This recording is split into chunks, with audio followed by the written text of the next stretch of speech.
العالمين والصلاة والسلام على أشرف الأنبياء والمرسلين وعلى آله الطيبين الأطهرين لا سيما بقية الله في الأرضين روحي وأرواح العالمين له الفدا واللعنة الأبدية على أعدائهم من الآن إلى قيام يوم الدين رب اشرح لي صدري ويسر لي أمري واحلل عقدة من لساني يفقهوا قولي رب ادخلني مدخل الصدق وأخرجني مخرج الصدق واجعلني من لدنك سلطانا نصيرا أما بعد فقد قال الله تبارك وتعالى في كتابه المجيد وفرقانه الحميد وقوله الحق بسم الله الرحمن الرحيم وإن كنتم على سفر ولم تجدوا كاتبا فرهان مقبوضة فإن أمن بعضكم بعضا فليؤدي الذي اؤتمن أمانته وليتق الله ربه ولا تكتموا الشهادة ومن يكتمها فإنه آثم قلبه والله بما تعملون عليم لله ما في السماوات وما في الأرض وإن تبدوا ما في أنفسكم أو تخفوه يحاسبكم به الله فيغفر لمن يشاء ويعذب من يشاء والله على كل شيء قدیر۔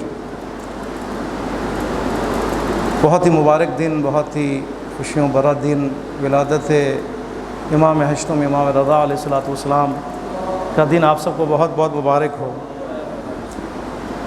امام علیہ السلام نے ایک روایت میں جو آپ سے منسوب ہے دعا کی اس عبد کے لیے، اس انسان کے لیے کہ جو امر امام کو زندہ کرے، رحم اللہ عبدا احیا امرنا، خدا رحمت کرے، خدا رحمت نازل فرمائے، خدا کی مہربانی ہو اس شخص پر، اس عبد پر کہ جو ہمارے امر کو، ہمارے ارشاد کو، ہمارے قول کو، ہمارے سیرت کو زندہ کرتے ہیں، خدا کی رحمتیں ہوں۔ امر امام، ارشاد امام کو زندہ کرنا، اس کی تفصیل بیان کی۔ پوچھا گیا اے مولا بتائیے کہ کیسے زندہ کیا جائے آپ کے امر کو، آپ کے حکم کو، آپ کے ارشاد کو؟ فرمایا تعلیم کے ذریعے سے، سیکھو اور سکھاؤ، ہمارے امر کو سکھاؤ، ہماری روایات، ہم سے منسوب مستند احادیث کو سیکھو اور سکھاؤ۔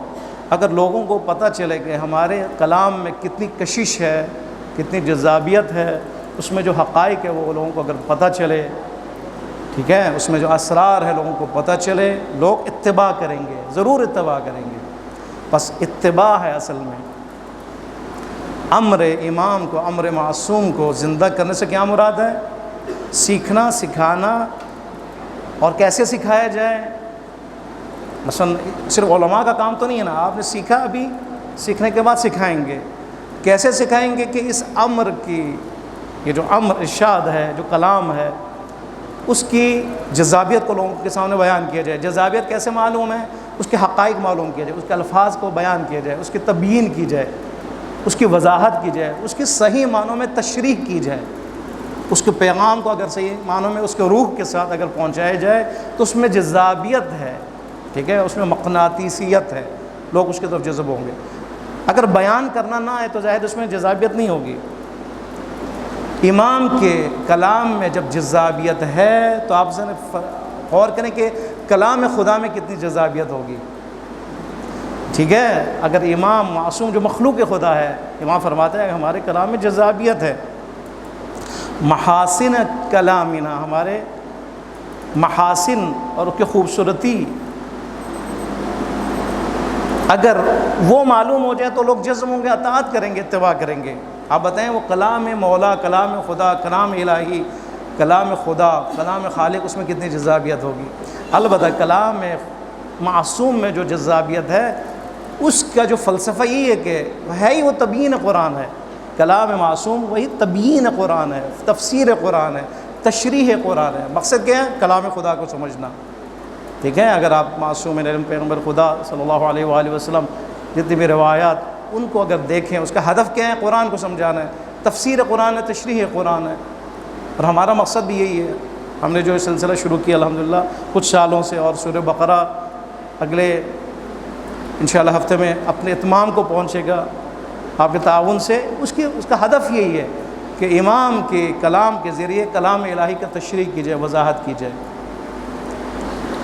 ہماری بات کہاں پہنچی؟ سورہ مبارک بقرہ آیت نمبر 283 اور 284 فرماتے ہیں، کیونکہ موضوع کیا ہے؟ موضوع یہ کہ اگر آپ کسی بھی معاملے کو انجام دیں، چاہے وہ قرض کے متعلق ہو، چاہے وہ کسی کاروبار کے متعلق ہو، وہاں پہ لکھ لیں، اس کو مکتوب کریں، کاتب موجود ہو، املا کرنے والا موجود ہو، وہ لکھے، سند بنائیں، وہ سند محفوظ ہو۔ فرماتے ہیں اگر آپ سفر میں ہیں تو کیا ہوگا؟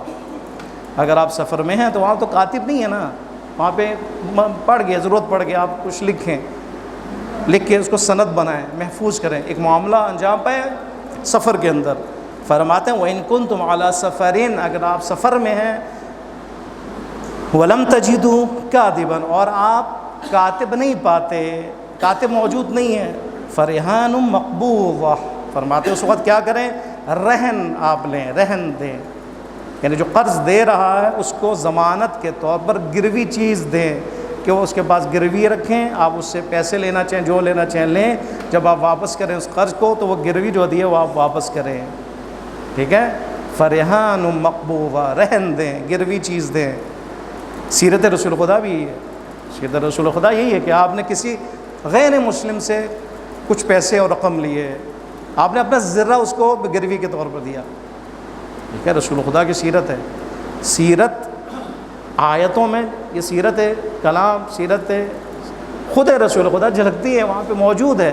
آپ نے اپنا ذرہ گروی دیا، قرض لیا، قرض جب واپس دیا تو وہ ذرہ واپس لے لیا، ٹھیک ہے؟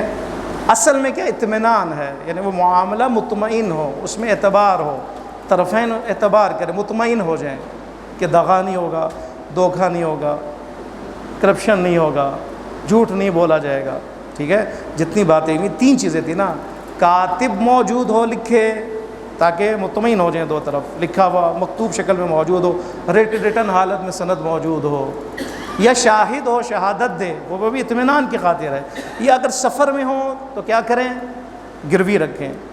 البتہ سفر میں جو بیان ہوا ہے، مفسرین فرماتے ہیں زیادہ مشکل، کیونکہ سفر میں انسان کے پاس کاتب کہاں سے ملے گا اس کو، اس لیے سفر کا ذکر کیا گیا ہے، ورنہ سفر کے علاوہ بھی یہ جو رائے حل ہے یہ موجود ہے۔ اگر آپ کے پاس کاتب بھی نہ ہو، شاہد بھی نہ ہو تو کیا کریں؟ آپ ایک چیز گروی رکھ لیں، ٹھیک ہے؟ اگر آپ اس سے لے رہے ہیں 30,000 تو اپنا موبائل گروی میں رکھ دیں، ہفتے بعد جو ہے نا میں واپس کر دوں گا، اتنے دیر میں موبائل آپ کے پاس جو 50,000 کے مثلا، یہ اسی قیمت کے مطابق ہے، تو یہ زیادہ مطمئن تر ہے، ٹھیک ہے؟ اگر یہاں پہ کہا گیا علی سفرین، اس لیے کہ سفر میں زیادہ مشکلات ہے، یہ مشکل زیادہ پیش آتی ہے، کاتب نہیں ملتا، شاہد نہیں ملتا، اس لیے کہا گیا یہاں پہ فرحان مقبوضہ، مقبوضہ کشمیر نہیں ہے، یعنی قبضے میں دیا جائے، مقبوضہ یعنی آپ اس رہن کو اس کے قبضے میں دے دیں، تحویل میں دے دیں، اس لیے کہ رہن اس وقت تک رہن نہیں ہے جب تک آپ مرتہن کے قبضے میں نہ دے دیں، تب تک وہ رہن نہیں ہے۔ لہٰذا آپ مثلا فار ایگزامپل اس موبائل کو اس کے قبضے میں دے دیں، اس کے تحویل میں دے دیں، یہ ہو گیا جی کیا؟ رہن، اور وہ مطمئن ہو گیا۔ قرآن ہدایت ہے نا، اور اسی لیے دیکھیں ابھی تک جو ہماری بحث، ہماری گفتگو ہوئی ہے، اس میں ہمارے لیے رہنمائی ہے مختلف فیلڈ میں، ہر لحاظ میں، اخلاقی اعتبار سے، اعتقادی اعتبار سے، معاشیتی اعتبار سے، کاروباری اعتبار سے، ہر لحاظ سے ہمارے اطمینان کے لیے رائے حل موجود ہے۔ وَإِن كُنتُمْ عَلَىٰ سَفَرٍ وَلَمْ تَجِدُوا، اگر تم سفر میں ہو اور تمہیں کاتب نہ ملے، فَرِحَانٌ، گروی رکھو، وہ بھی کہ مقبوضہ، اس کی تحویل میں دو، جو قرضہ دے رہا ہے اس کو دو، اس کے تحویل میں، وہ قبضہ اس کے ہاتھ میں ہو، اس کو مل جائے، اس کے ہاتھ میں پہنچ جائے۔ لیکن استثناء موجود ہے، آپ کے ذہن میں یہ بات ہو کہ ممکن آ جائے کہ طرفین اگر راضی ہوں، طرفین آپس میں مطمئن ہوں، اس وقت کیا ہے؟ پھر بھی ضروری ہے کاتب، شاہد، رہن کی، ٹھیک ہے؟ با ایمان ہے، کبھی دغا نہیں کیا، کبھی دھوکہ نہیں دیا۔ قرآن نے فرمایا فَإِنْ أَمِنَ بَعْضُكُمْ بَعْضًا، امینہ یعنی اعتبار، اگر تم میں سے طرفین ایک دوسرے پر مطمئن ہو، اعتبار ہے، ٹھیک ہے؟ فَإِنْ أَمِنَ، اگر تم مطمئن ہو، أَمِنَ بَعْضُكُمْ، تم میں سے بعض، بعضا یعنی طرفین، ٹھیک ہے؟ اگر تم میں سے طرفین بعض پر مطمئن ہے، اعتبار ہے تمہیں، فَلْيُؤَدِّ الَّذِي اؤْتُمِنَ أَمَانَتَهُ، بس وہ شخص اس اطمینان کی صورت میں دے، ٹھیک ہے، وہ جو جس لے رہا ہے، جو مقروض ہے، جو لے رہا ہے، وہ پیسے لے رہا ہے، اس سے ادھار لے رہا ہے، یہ کوئی بھی چیز لے رہا ہے، وہ واپس کرے، اس کے اطمینان کو خطرے میں نہ ڈالے۔ وہ جو آپ کے اوپر بھروسہ کرے اس کو خطرے میں نہ ڈالے۔ اس نے بھروسہ کیا، آپ کو 50,000 دیے، 1 لاکھ دیے، 2 کروڑ دیا، آپ اس کے اس اطمینان کو نہ توڑے، بھروسے کو نہ توڑے۔ فَلْيُؤَدِّ، ادا کریں، دیں، فَلْيُؤَدِّ، ضرور دیں، الَّذِي اؤْتُمِنَ أَمَانَتَهُ، جس کے اوپر اعتبار کیا گیا ہے، یعنی جو لینے والا ہے وہ دے امانت ہو، اپنی امانت کو، اپنے قرض کو، اپنے ادھار کو، اپنی چیز کو دے، امانت ہے یہ اس کے پاس۔ امانت کے لفظ سے ہمیں سمجھایا کہ یہ امانت ہے، خیانت نہیں کرنی، اس میں واپس دینا ہے۔ کیوں؟ اس لیے کہ شاہد بھی نہیں ہے، رہن بھی نہیں ہے، اس کے علاوہ کیا نہیں ہے، کاتب بھی نہیں ہے، کیا ہے؟ اطمینان ہے، بھروسہ ہے، اس لیے فرمایا کہ وہ دے۔ پھر فرمایا وَلْيَتَّقِ اللَّهَ رَبَّهُ، اور یاد رکھو وہ اللہ کا جو تمہارا رب ہے، اس کا رب ہے، اس پر ڈرے، اس کا خوف کھائے، اس کے مقام کو اپنے سامنے رکھے، وہ خدا دیکھ رہا ہے۔ دل میں کجی نہ ہو، دل میں کوئی منفی سوچ نہ ہو کہ میں نہیں دوں گا، اس لیے کہ روایت آپ کے سامنے بیان کیا، اگر کوئی شخص کسی سے ادھار لے، قرض لے، اور اس کے دل میں یہ ہو کہ واپس نہیں کرے گا، چور ہے، یہ چوروں کے فہرست میں اس کا نام لکھا جائے گا۔ چوروں کی جو سزا ہے اس کی سزا ہے، جو لے قرضہ اس عنوان سے کہ واپس نہیں دے گا، فرماتے یہ چور ہے۔ اسی کو تو چور کہتے ہیں نا، ایک دفعہ چور ڈائریکٹلی چور کرتا ہے، ایک دفعہ دوسری طرف سے وہ چوری کرتا ہے، قانونی طریقے سے چوری کرتا ہے، لے کے چوری کرتا ہے، دے جی سانو دیو، پھر اس کے بعد واپس نہیں کر، یہ بھی چوری ہے۔ وَلْيَتَّقِ اللَّهَ رَبَّهُ، اس اللہ سے ڈرے کہ جو تمہارا رب ہے، پروردگار ہے، تربیت کرنے والا ہے۔ یہ تربیت کے خلاف ہے کہ تم نہ دو، تمہارے ایمان کے خلاف ہے کہ تم نہ دو واپس، تمہارے اسلام کے خلاف ہے کہ تم نہ دو واپس، اس رب کی ربوبیت کے سسٹم کے خلاف ہے۔ وہ خدا تمہیں تربیت دینا چاہتا ہے، تمہیں امانت دار بنانا چاہتا ہے، تمہیں مومن بنانا چاہتا ہے، تمہیں دھوکہ باز تھوڑا بنانا چاہتا ہے۔ اب تم اگر الٹے کام کرنا شروع کر دو، ربوبیتی نظام کے خلاف، اس لیے ربہ کا لفظ ہے، نہیں کہا خلقہ، خالقہ نہیں فرمایا، الہہ نہیں فرمایا، ربہ یعنی اس اللہ سے جو اللہ کا نام آیا، پھر فوراً رب کا لفظ استعمال ہوا۔ ڈرو اس اللہ سے جو اس کا رب ہے، وہ رب جو دیکھ رہا ہے۔ وَلَا تَكْتُمُوا الشَّهَادَةَ، اور شہادت اور گواہی کا اگر مسئلہ پیش ہو، گواہی دینا پڑے تو گواہی کو نہیں چھپانا، ٹھیک ہے، گواہی کسی فیلڈ میں بھی نہیں چھپانا۔ اگر آپ کو ایک واقعے کا پتہ ہے، ایک معاملہ انجام پہ ہے، آپ تھے، ممکن آپ کو نہ بلائے گا، لیکن آپ وکٹم ہیں، آپ دیکھ رہے ہیں، آپ جا کے مشکل کو حل کریں۔ واجب کفائی ہے، ٹھیک ہے، اگر کوئی بھی گواہی موجود ہو، آپ ہو تو واجب عینی اس وقت، شہادت واجب ہے، لیکن کیا ہے، واجب کفائی ہے۔ ہاں، اس مسئلے کو سلجھانے کے لیے 1-2 گواہ آ گئے، ان سے مسئلہ سلجھ گیا ہے گواہی کی وجہ سے، تو واجب کفائی، اب اس کی ضرورت نہیں ہے۔ لیکن اگر کوئی اور گواہ نہ ہو، مسئلہ الجھ رہا ہو، مشکل میں اضافہ ہو رہا ہو، اختلافات میں اضافہ ہو رہا ہو، معاملہ بگڑ رہا ہو، آخر میں ہاتھ پائی اور پتہ نہیں کیا کیا صورتحال سامنے آ رہا ہو، اس کو پتہ ہے، اس نے دیکھا ہے، یہ جا کے گواہی دے۔ ایمان کا تقاضا ہے کہ مسئلے کو سلجھائیں وہ وہاں پر۔ وَلَا تَكْتُمُوا الشَّهَادَةَ، شہادت یعنی گواہی کو مت چھپاؤ۔ آگے پھر وضاحت، وَمَنْ يَكْتُمْهَا، اگر کسی نے شہادت چھپایا، فَإِنَّهُ آثِمٌ قَلْبُهُ، اس کا دل کیا ہے، گناہگار ہے۔ کیوں نہیں کہا وہ خود گناہگار ہے، اس کا دل گناہگار ہے، کیونکہ اس کا تعلق دل سے ہے، ٹھیک ہے۔ یہ جو دغا اور یہ دھوکہ دینے کا جو معاملہ ہے، اس کا تعلق دل سے ہوتا ہے، دل میں یہ وسوسے پیدا ہوتے ہیں، دل میں شیطان داخل ہوتا ہے، دل میں شیطانی منصوبے بنتے ہیں، پھر یہ مسائل پیش آتے ہیں۔ ممکن ہے کوئی سوال کرے آثم قلبہ، یہ گناہ کا دل کا جو گناہ ہے، گناہ اگر آپ کی نیت ہے، اگر آپ نے گناہ نہیں کیا تو اس کو تو نہیں لکھا جائے گا نا خداوند متعال، جب تک آپ عمل نہ کریں وہ نہیں لکھا جاتا۔ نیت اگر گناہ کی ہو تو اس کو نہیں لکھا جاتا آپ کے نام اعمال میں، جب تک آپ اس کو انجام نہ دیں۔ لیکن یہاں پہ کیوں کہا کہ اگر آپ نے سوچا بھی، دل میں رکھ دیا، آپ کا دل گناہ گار ہے۔ کیوں؟ اس لیے کہ بعض وہ گناہ ہیں کہ جو مقدمہ ہے، نیت مقدمہ ہے، بعد میں عمل ہے اس کے لیے، ٹھیک ہے؟ آپ نیت کرتے ہیں، اس کے بعد ایک عمل ہے اس کے لیے۔ یہ اگر کوئی عمل ہو، اس سے پہلے نیت ہو، اگر نیت اس نے کی، عمل نہیں کیا تو ہاں اس کے لیے گناہ نہیں لکھا جائے گا جب تک وہ عمل انجام نہ دے۔ لیکن بعض گناہ وہ ہیں کہ جس کا تعلق ذاتی طور پر قلب انسان سے ہے، مثلا حسد، آپ کہیں گے یہ نہیں لکھا جائے گا کیونکہ یہ حسد اس نے نہیں، حسد کا تعلق ذاتاً دل انسان سے ہے، ٹھیک ہے؟ یعنی اس میں ایسا نہیں کہ آپ کوئی عمل انجام دیں۔ حسد گناہ ہے، معنوی گناہ ہے، اخلاقی گناہ ہے، انسان کو کھا جاتا ہے، انسان کے نام اعمال کو کھا جاتا ہے، حسنات کو کھا جاتا ہے۔ کما یأکل النار الحطب، جس طرح آگ جو ہے لکڑی کو کھا جائے، اسی طرح۔ لیکن یہ کہ پیورلی طور پر دل سے معاملہ ہے، دل کے اندر ہوتا ہے۔ ریا، مثلا ریا دکھاوا، تو گناہ ہے نا۔ اگر آپ کی نماز میں ریا ہو تو آپ کی نماز باطل ہے، دوبارہ پڑھ لیں۔ مبطلات ہے نماز میں، کیا ریا ہے؟ صرف یہ نہیں کہ آپ نے جو ہے نا آپ کو وضو ٹوٹ جائے، آپ نے دکھاوا کیا کسی اور کے لیے پڑھے خدا کے علاوہ، ریا مبطل نماز ہے۔ وہ کیوں مبطل نماز ہے؟ کیونکہ اس لیے کہ دل کا معاملہ ہے، پیورلی طور پر دل کے ساتھ تعلق ہے اس کا، یہی عمل ہے، سمجھے؟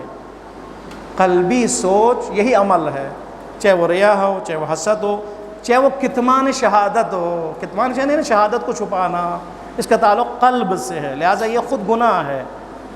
اس کے لیے ضروری نہیں کہ آپ باہر میں ایک عمل انجام دیا جائے، اس لیے فرمایا کہ فَإِنَّهُ آثِمٌ قَلْبُ، اس کا قلب کیا ہوگا؟ گناہ گار ہوگا، وہ گناہ گار ہے۔ جب گناہ گار ہوگا تو لکھا جائے گا، وہ مجرم ہے، اس کے نام میں کتبی طور پر فرشتے لکھیں گے کہ وہ کیسا تھا، اس نے کیا انجام دیا۔ واللہ بما تعملون علیم، اور اس کے بعد خدا نے فرمایا کہ واللہ، بے شک خداوند متعال جو تم انجام دیتے ہو کام، اس سے علیم ہے، باخبر ہے، باخبر ہے پروردگار عالم، ٹھیک ہے؟ کتمان شہادت حرام ہونے پر دو دلیل پیش کیا گئے، یعنی شہادت کو چھپانا، گواہی کو چھپانا، اگر آپ کو پتہ ہے اس میں کیا معاملہ انجام پائے اور کیا غلطیاں ہیں، کیا لکھا، کیا مسائل ہیں، چھپانا گناہ ہے۔ اب گناہ ہے، چھپانا گناہ ہے، اس کے لیے جو خداوند متعال کی طرف سے جو ہوشدار خبردار کیا گیا وہ دو قسم کے۔ ایک دفعہ خداوند متعال نے فرمایا کہ خدا جانتا ہے جو تم انجام دیتے ہو، چاہے تمہارے دل میں ہو، کیونکہ کتمان شہادت کا تعلق قلب سے ہے، کوئی بھی نہیں جانتا سوائے خدا کے۔ حسد کی طرف کوئی بھی نہیں جانتا اس کے دل میں کیا ہے۔ کتمان شہادت بھی اس کا تعلق قلب سے، خدا جانتا ہے، لہٰذا خبردار ہے، خبردار، یہ کام نہیں انجام دینا۔ پروردگار بما تعملون علیم، جانتا ہے، علیم ہے۔ اس کے بعد دوسری تاکید، ایک اور دفعہ تاکید کی، یاد رکھو اگر شہادت گواہی اگر چھپاؤ گے تو للہ ما فی السماوات و ما فی الارض، 284 نمبر آیت، پوری کائنات اللہ کی ملکیت میں ہے، یاد رکھو پوری کائنات اللہ کی ملکیت میں، اللہ مالک ہے۔ وللہ، اللہ کے لیے مخصوص ہے، ما، جو کچھ فی السماوات ہی، آسمانوں میں، وما فی الارض، مالک حقیقی خداوند متعال، اور مالک اپنے مملوک کے بارے میں جانتا ہے، ٹھیک ہے؟ اگر ہم انسانی طور پر بات کریں، مالک ہے، مملوک ہے، ممکن ہے یہ موبائل میرا ہے، میں اس کا مالک ہوں، اس کے بارے میں مجھے نہ پتہ ہو، کوئی اس کو چوری کرے مجھے نہ پتہ ہو، کوئی اس کو توڑ دے اور کہیں میں نے نہیں توڑا مجھے نہ پتہ ہو، لیکن یہ مالکیت جو ہے اعتباری ہے، ٹھیک ہے؟ ممکن ہے کوئی چوری کر لے، ختم، مالکیت ختم، اب میری تھوڑی ہے، وہ میں نے بیچ دیا، میری تھوڑی کسی اور کی ہوگی۔ لہٰذا جو مالکیت انسانوں کے درمیان ہے وہ اعتباری ہے، یعنی کیا مطلب؟ جب آپ خریدیں گے تو آپ کی ہے، جب بیچیں گے تو آپ کی نہیں ہے، لیکن خدا اور انسان کے درمیان، خدا اور مخلوقات کے درمیان جو مالک ہے وہ حقیقی ہے، وہ ختم ہونے والا نہیں ہے، اور اس کے پیچھے علم ہے، ٹھیک ہے؟ وہ خدا جانتا ہے جو میں نے اس کو دی ہے، جو میرا مملوک ہے، یہ انسان ہے، یہ کیا کر رہا ہے، اس کے دل میں کیا ہے، وہ کیا چھپا رہا ہے، وہ کیا کر رہا ہے، کیا اس کا اخلاقیات کس سطح پر ہے، اس کی زبان کہاں ہے، اس کی آنکھیں کہاں کہاں مڑتی ہیں، اس کا دل کیا کیا سوچتا ہے، ٹھیک ہے، اس کے منصوبے کیا کیا ہیں. یہ مملوک ہے نا، ہم سب مملوک ہے. مالک خداوند متعال کی ذات ہے. وہ مالک مکمل احاطہ رکھتا ہے ہمارے اوپر. یہ وہ مالک ہے جو ہمیشہ گواہ ہے ہمارے ہر معاملات میں. یہ وہ مالک ہے کہ جو قدرت رکھتا ہے کہ ہمیں موت دے دے، ہمیں زندگی دے، ہمارے رزق دے دے، رزق کو وسعت دے، اس کو تنگی میں لے کے جائے. وہ مالک ہے. اسی لیے دوسری بار تاکید کی. ممکن ہے یہاں پر کتمان شہادت کے بارے میں اور اس سے پہلے جتنے بھی محسن آیت اللہ مکارم شرائع فرماتے ہیں، آپ اس کو پیچھے جتنا بھی ہمارا گفتگو ہوئی ریا، مثلا ریا کے ساتھ پیچھے جتنے بھی بحث ہوئے نماز کے بارے میں، انفاق کے بارے میں، انفاق نہ کرنے والوں کے بارے میں، سب کے لیے ممکن ہے یہ کہ اگر کوئی بھی شہادت گواہی چھپائے، کوئی بھی ریا کرے، انفاق نہ کرے، خداوند متعال جانتا ہے اس کے اعمال کو. ایک دو، خدا مالک ہے، یاد رکھو. وہ آپ اس کے اختیار میں ہو. وہ علیم ہے، وہ مالک ہے، اپنے مملوک کے بارے میں مکمل آگاہی رکھتا ہے. للہ ما فی السماوات و ما فی الارض. اسی لیے فرمایا وَإِن تُبْدُوا مَا فِي أَنفُسِكُمْ. ہاں اگر تم نے، ٹھیک ہے، جاننا اور مالکیت کی جو نتیجہ ہے وہ کیا ہے؟ اگر تم آشکار کرو جو تمہارے اندر ہے، نفس میں ہے، تمہارے دل میں ہے، او تخفوہ، یا اس کو چھپاؤ، یحاسب بہ اللہ، اللہ اس کا محاسبہ فرمائے گا. محاسبہ کب ہوتا ہے؟ حساب و کتاب ہوتا ہے، علم کی بنیاد پر ہوتا ہے نا. ٹھیک ہے، یہاں پہ حساب کی بات ہوئی، تمہارا محاسبہ فرمائے گا. یعنی قیامت کا منظر پیش کیا، قیامت کی بات ہوئی، اشارے دے قیامت کی طرف. چھپاؤ گے شہادت، ریا کرو گے، انفاق نہیں کرو گے، خیانت کرو گے، امانت پہ خیانت کرو گے، جو بھی کرو گے، وہ خدا علیم ہے، وہ خدا مالک ہے. لہٰذا جو بھی تم اپنے دل میں جو چیز کو آشکار کرو گے وہ تو جانتا ہے خدا. او تخفو، اس کو چھپاؤ گے، یاد رکھو اس کا حساب ہوگا. یحاسبکم بہ اللہ، اللہ اس کا حساب کرے گا. فیغفر لمن یشاء، اس کے بعد فرمایا کہ وہ خدا مغفرت فرماتا ہے، چھپا لیتا ہے، معاف فرماتا ہے. لمن یشاء، جس کو بھی چاہے، جس کو بھی چاہے، یعنی اس پہ قابلیت ہو، توبہ کرے، پشیمان ہو، امانت اگر خیانت کی واپس کرے، معافی مانگے، کتمان شہادت کی ہے تو وہ برملا کرے کہ میں نے چھپایا تھا، سوری. ٹھیک ہے، اس کو خدا معاف فرماتا ہے. کوئی عذب و یشاء، اور اگر نہ کرے خدا ہر اس شخص کو عذاب میں مبتلا فرماتا ہے. واللہ علی کل شیء قدیر، اور اللہ ہر چیز پر قدیر ہے، قادر ہے، قدرت رکھتا ہے. ہر انسان اس کے دسترس میں ہے، ہر انسان اس کے قبضے میں ہے، کوئی بھی اس سے فرار نہیں کر سکتا، بھاگ نہیں سکتا. خداوند متعال کی بارگاہ میں ہم دعا کرتے ہیں پروردگار عالم، کیونکہ ابھی ایک پروگرام بھی ہے فوراً، لیکن ہمارے میزبان ابھی تشریف نہیں لائے، لیکن پھر بھی انشاءاللہ خداوند متعال کے بارے میں دعا کرتے ہیں پروردگار عالم ہمیں قرآن کو سمجھنے، اس پر عمل کی توفیق عطا فرمائے.